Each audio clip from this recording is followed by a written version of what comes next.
మీ Mukunda jewellers లో నక్షి మేళా సందర్భంగా free shipping across the world. నమస్తే అండి.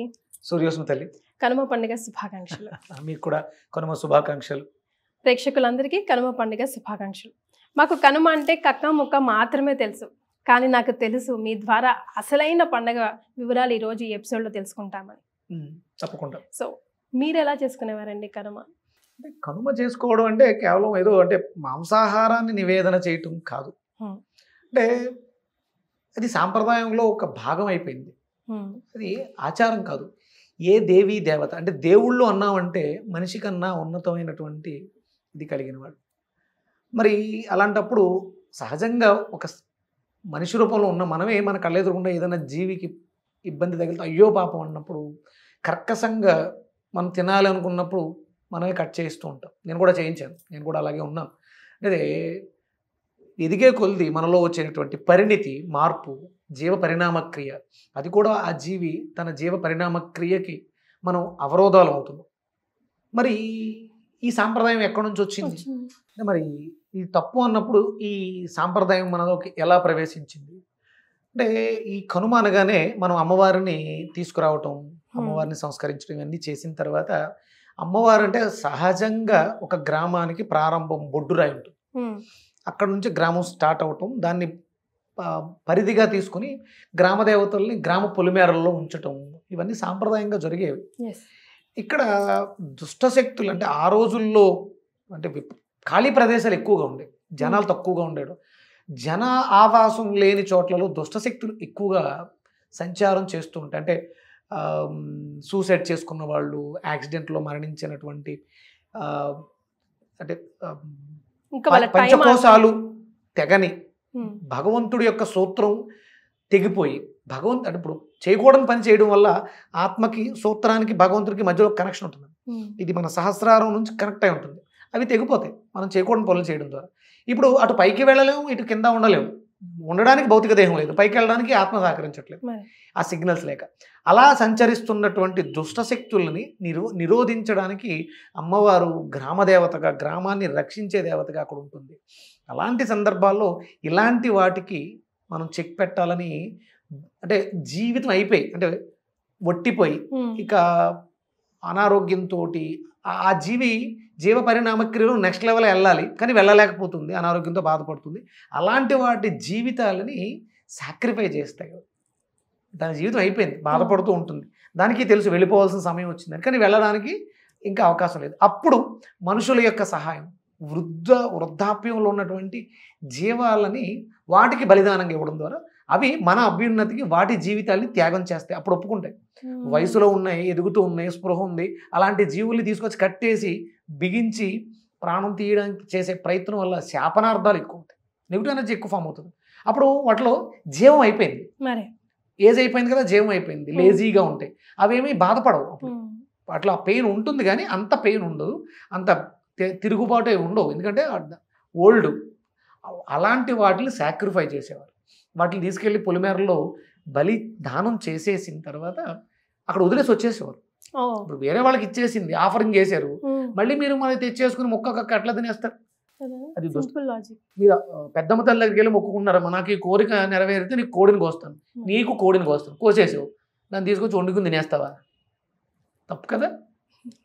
కానీ ఎక్కడ ఏ దేవీ దేవతకి అలా మొక్కకూడదు, తప్పు ఫస్ట్.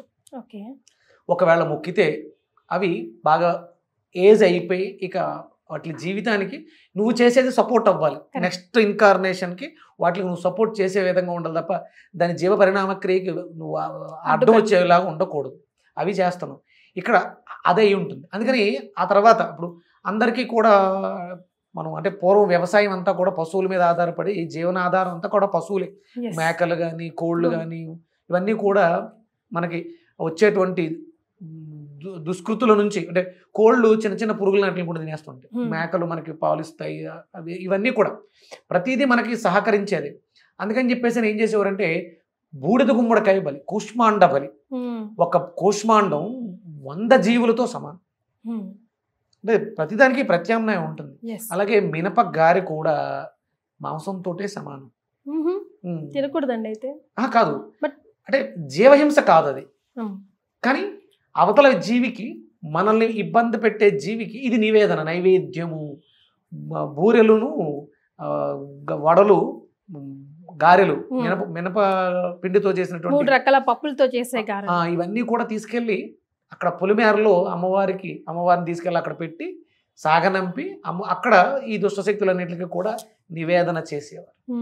అంటే కంపల్సరీ ఏదైతే పెడతానో అది తినాలి. కనుమ రోజు మినుములు తినాలి తప్ప కక్క ముక్క తినాలి కాదు. కనుమ ముక్కనుమ అని చెప్పేసి మొక్క అంటే మొక్కలు తినమని కాదు. అంటే మనం అలా మనకి అనుకూలంగా మార్చేసుకుంటాం. మరే ఈ కోడి పందాలు ఇవన్నీ ఎక్కడి నుంచి వచ్చాయండి? ఇవన్నీ కూడా అదే ఇది సరదా.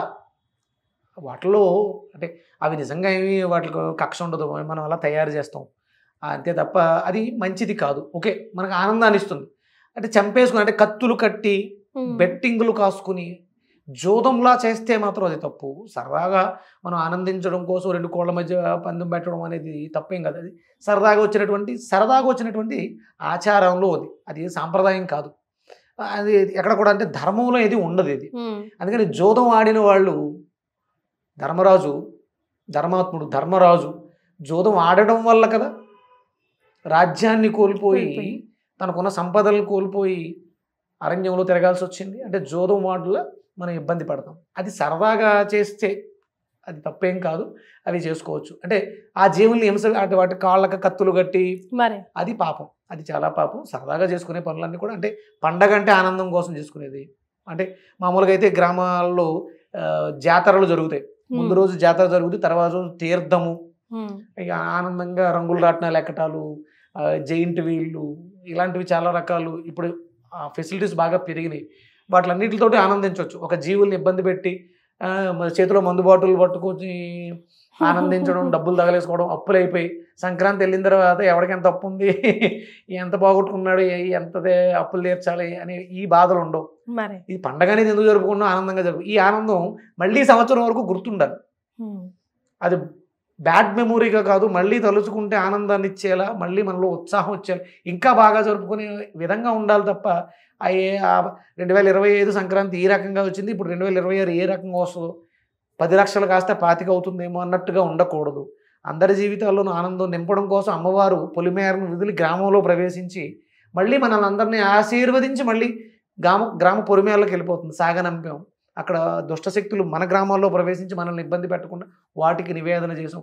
మనలో ఉండేటువంటి బుద్ధులు, చెడు బుద్ధులు మనల్ని ఇబ్బంది పెట్టకుండా ఉండడం కోసం ఆ మినప అంటే మినుము అంటే ప్రోటీన్ ఎక్కువగా ఉంటుంది. అంటే మనలో ఆ కాన్ఫిడెన్స్ లెవెల్స్ పెంచడానికి మనం దాన్ని ప్రసాదంగా తీసుకుంటాం. ఇక్కడ నువ్వులతో చేసినటువంటి అరిసెలు, ఈ గారెలు, బూరెలు, పులిహోర. పండగ వాతావరణం మనకి ఆరోగ్యాన్ని, ఐశ్వర్యాన్ని కూడా ఇవ్వాలి, అనారోగ్యాన్ని ఇవ్వకూడదు. ఆనందంగా శుభ్రంగా తిని అందరితోటి, అంటే ఇక్కడ కలయిక, ఐకమత్యం. ఇప్పుడు జనాల్లో లేనిది అదే అపార్ట్మెంట్ కల్చర్. ఎవరి ఇళ్లలో వాళ్ళు టీవీలు చూస్తూ గడిపేస్తారు. ఇది అందరం కలిసి బయటకు వచ్చి సమూహంగా గ్రామాల్లో, గ్రామ మధ్యలో మనం జరుపుకోవాల్సినటువంటి గ్రామ దేవతల పండుగ. అందరం ఆనందించి బాగుండాలి, ఒకరికొకరు సహాయ సహకారం. ఎవరికి వాళ్ళే యమునా తీరే అన్నట్టు కోవిడ్కి దీనికి ఏం తేడా ఉంది? అంతే కదా. ఇప్పుడు పండుగ వచ్చిందంటే హైదరాబాద్ మొత్తం ఖాళీ అయిపోతుంది. ఆల్మోస్ట్ 30% జనాభా ఉంటారు. అంటే అందరూ అక్కడికి ఎవరు వాళ్ళ కాళ్ళు వెళ్ళిపోయారు. అంటే గ్రామాల్లో బాగుంటుంది. అంటే హైదరాబాద్ చుట్టుపక్కల ఉన్నటువంటి చిన్న చిన్న పల్లెల్లో కూడా అద్భుతంగా జరుగుతుంది. ఇది ఆనందంగా జరుపుకోవాలి అంతే తప్ప జీవహింస చేసి ఎదుటివాడు ఏడుస్తూ ఉంటే మనం ఆనందాన్ని పొందడం అనేది అదంతా ఆమోదయోగ్యం కాదు. యాక్చువల్గా అన్ని పండుగలు ఒక్కరోజే ఉంటాయి కదండి, ఎందుకు ఈ సంక్రాంతి మాత్రమే 3 daysగా విభజించబడ్డాయి? అదేనమ్మా, అంటే ఇక్కడ అంటే ప్రతిదానికి కూడా ముందు వెనక ఉంటున్నాం.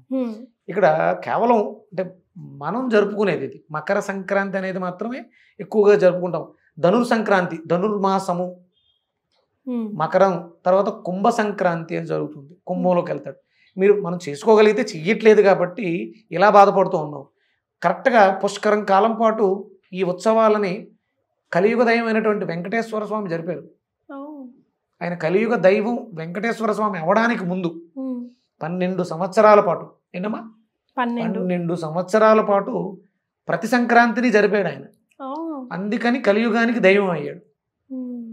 లక్ష్మీదేవిని కోల్పోయాడు, వైకుంఠాన్ని విడిచి భూమి మీదకి వచ్చి తిరుపతిలో సంచారం చేశారు. ఎక్కడో చెట్టు కింద విశ్రమిస్తే పుట్టపోసేసింది, వచ్చి పాలు పోసింది, మళ్ళీ శక్తి వచ్చి బయటకు వచ్చారు. అప్పుడు తర్వాత పద్మావతి రావడానికి ఆయన చేసిన దీక్ష సూర్య దీక్ష, సూర్య సంక్రమణలు. ఆయన ప్రతి నెలలోనూ రాశి సంక్రమణం జరుగుతుంది. సూర్యుని అనుసరించే మన జీవితం సాగుతుంది. మకరం తర్వాత కుంభం, కుంభం తర్వాత మీనం, మీన సంక్రాంతి, మీనం సంక్రమణం. అంటే ముందు వెనక వాటికి ఉన్నటువంటి శక్తులు. రవి రాశి ప్రవేశం మీది ఏ రాశి అంటే ఏదో ఒక రాశి చెప్తారు, ఆ రాశిలోకి ప్రవేశించాడు. నాది మేషరాశి అంటే ఇప్పుడు ఆయన ఎక్కడున్నాడు, నాకు మేషాత్తు దశమంలో ఉన్నాడు, కుంభం లాభం. అంటే నాకు రవి ఏం చేస్తాడంటే కర్మకారకుడు కదా, నాలో ఉన్నటువంటి సత్కర్మల్ని ప్రేరేపిస్తూ ఉంటాడు. లాభం చేసిన కర్మలకి లాభాన్ని ఇస్తూ ఉంటాడు, డబ్బులు వస్తూ ఉంటాయి. మీనం వ్యయం, కర్మస్థానం, పుణ్యస్థానం, మోక్షస్థానం. మనం ఏదైతే చేస్తామో, దేన్నైతే సంపాదించామో దాన్ని ఉపయోగించుకుని మన నెక్స్ట్ ఇన్కార్నేషన్ 12th హౌస్, ఇవన్నీ జరుగుతుంటాయి. ఇవి ఎవరు చేశారంటే వెంకటేశ్వర స్వామి చేశాడు. కాబట్టి ఆయన ఎక్కడ కూర్చున్నాడు, వైకుంఠంలో 7 కొండల పైన. ఎన్ని కొండలు? 7 కొండలు. సూర్యుడి రథానికి ఎన్ని గుర్రాలు? 7. మన శరీరంలో ఎన్ని చక్రాలు? 7. అంటే 7కి, ఈ 7కి సూర్యుడికి ఉన్న రథానికి ఉన్నటువంటి గుర్రాలకి, తిరుపతిలో ఉన్నటువంటి 7 కొండలకి, అన్నిటికీ. అంటే మనం కూడా సూర్య ఆరాధన చేస్తే, సూర్యుడిని అనుసరిస్తే మనం కూడా ఉన్న స్థితిలో ఉన్నతంగా ఉంటాం. దాన్ని అనుసరించడం కోసమే ఇవన్నీ పురాణాల రూపంలో, పండగల రూపంలో చెప్తుంటాం. అంటే ఆయన చేసే ప్రతి దాంట్లో కూడా ముందు వెనక, ఇప్పుడు మకరంలో ప్రవేశించడానికి ముందు భోగిగా చెడును కడిగేసుకోండి, మంచి ఇస్తాను అన్నాడు. పాలు పోయించుకోవాలమ్మా, గిన్నె శుభ్రంగా ఉండాలిగా. అందుకని ఇక్కడ 3 రోజులుగా, మళ్ళీ అయిపోయిన తర్వాత వెళ్ళిపోతూ కూడా జాగ్రత్తగా ఉండండి అని ఆయన చాలా సంపదలు ఇచ్చి వెళ్తుంటాడు. మీకు అత్యంత విలువైనటువంటి సంపద సృష్టిలో ఒక్కడ చెప్పండి, ఇదే చాలా విలువైంది. ఇది అమ్మ ప్రేమ. అది ఆత్మపరంగా, భౌతికంగా కాకుండా అంతరంగా అనుభవిస్తాం. నేను వస్తువు అడుగుతున్నాను, వస్తువు అత్యంత విలువైనటువంటి వస్తువు. మీ చేతుకున్నటువంటి వజ్రాల గాజులు విలువైనవా? విలువైనవి. దానికన్నా విలువైంది చెప్పండి.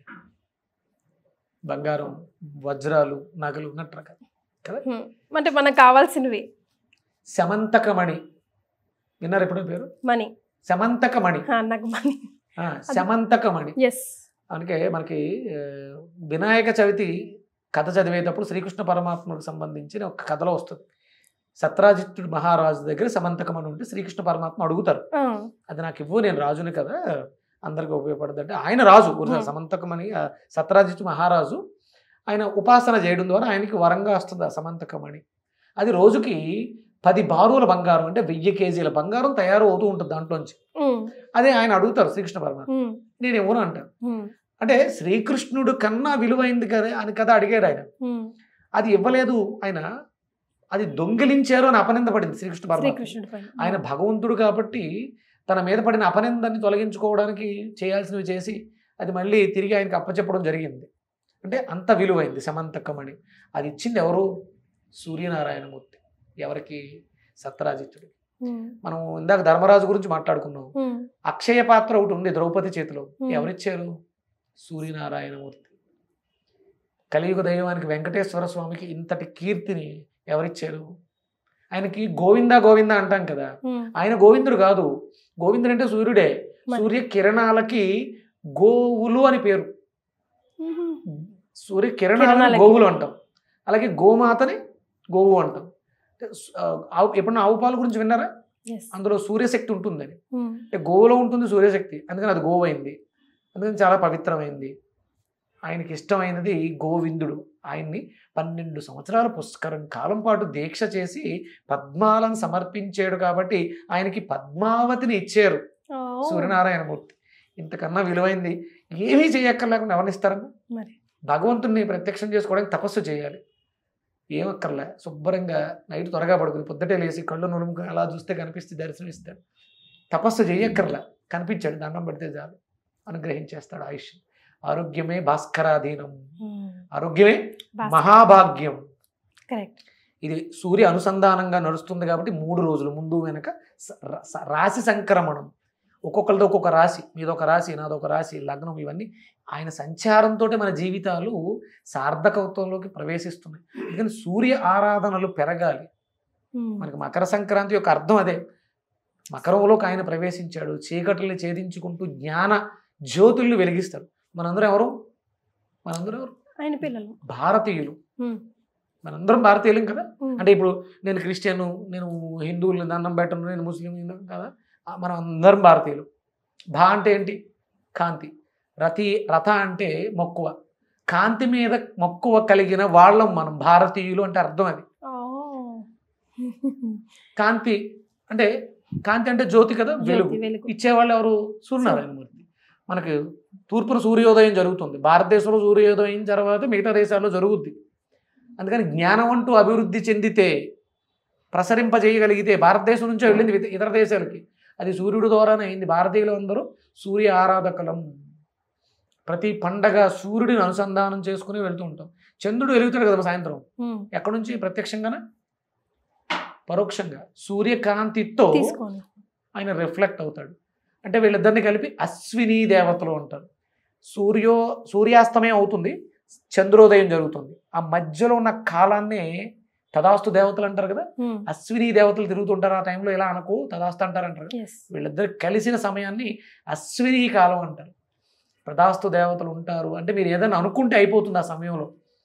అంటే కాంతి ఇచ్చేవాడు, కాంతి పుచ్చుకొని ప్రజ్వలింప చేసేవాడు, ఇద్దరు కలయిక అశ్విని సమయం. అశ్విని దేవతలు, తదాస్తు దేవతలు ఆ సమయంలో ఉంటారు. అందుకని సూర్యచంద్రుల మీద మనం జీవనాన్ని సాగిస్తున్నాం. చంద్రుడితో పౌర్ణమి వస్తే ఆ నెలకి ఆ మాసంగా, అంటే ఇక్కడ పుష్యమి నక్షత్రం మీద పౌర్ణమి వస్తుంది, అందుకని పుష్యమాసం. అంటే నేను ఒక సిన్సియర్ స్టూడెంట్ లాగా మీరు ఏది చెప్పినా బ్లాంక్గా వింటూ, మీరు నన్ను ప్రశ్న సంధిస్తున్నా కూడా సమాధానం చెప్పలేకుండా అంత ప్రశాంతంగా కూర్చొని ఈ 3 రోజుల పండుగ విశిష్టత గురించి చాలా డిఫరెంట్ యాంగిల్లో తెలుసుకున్నాను సార్. నేను గర్వంగా చెప్తున్నానమ్మా, నాకు మొన్నటి వరకు నాకు ఏం తెలియదు. నేను ఇప్పుడు ఒక స్కాలర్ని, నేను వేదిక్ స్టూడెంట్, నేను వేదం నేర్చుకుంటున్నాను కాబట్టి వివరంగా చెప్పగలుగుతున్నాను. నేను మొన్నటిదాకా చాగంటి కోటేశ్వరరావు గారు చెప్పే వినేవాడిని, వీళ్ళందరూ చెప్పినవి విన్న తర్వాత నాకు నేర్చుకోవాలనిపించింది. అసలు వేదం ఏం చెప్తుంది? ఇప్పుడు నేను మాట్లాడిన ప్రతి మాట వేదం. రేపు ఫైనల్ డెఫినేషన్ ఇస్తారు, నువ్వు చెప్పింది ఏంటంటే వేదం అంతే, నా మాటే వేదం అంటే వేదంలో ఇది ఉంటే అది వేదం, అది దానికి ప్రమాణం వేదమే. అందుకని ఇదంతా కూడా మనం వేదం నేర్చుకోవడం ద్వారా మనకి తెలివితేటలు వస్తాయి. అందుకనే బ్రిటిషర్స్ ఏం చేశారంటే వేద విద్య తీసేశారు. ఇంగ్లీష్ అంటే ఆధునిక విద్య మనకి ఎలాంటి జ్ఞానాన్ని ఇవ్వదు. అంటే మీకు తెలియకపోవడం, మీరు చదివిన చదువులు, ఇంగ్లీష్ చదువులు, అవి కేవలం క్లాస్ రూమ్స్ వరకే. అందుకని అందరం కూడా వేదం నేర్చుకునే విధంగా మారాలి. సంస్కృతం నేర్చుకోవాలి, వేదం నేర్చుకోవాలి. నాలాంటి వాళ్ళు చెప్పేవి బాగుంటే వినండి, ఆదరించండి, దాన్ని 10 మందికి చెప్పండి. Yes, health is wealth, knowledge is divine. ఈ రెండు నేను ఈ 3 ఎపిసోడ్ల ద్వారా తెలుసుకున్నానండి. మరొకసారి సంక్రాంతి శుభాకాంక్షలు. థ్యాంక్ యూ తల్లి. సూర్యోస్మి.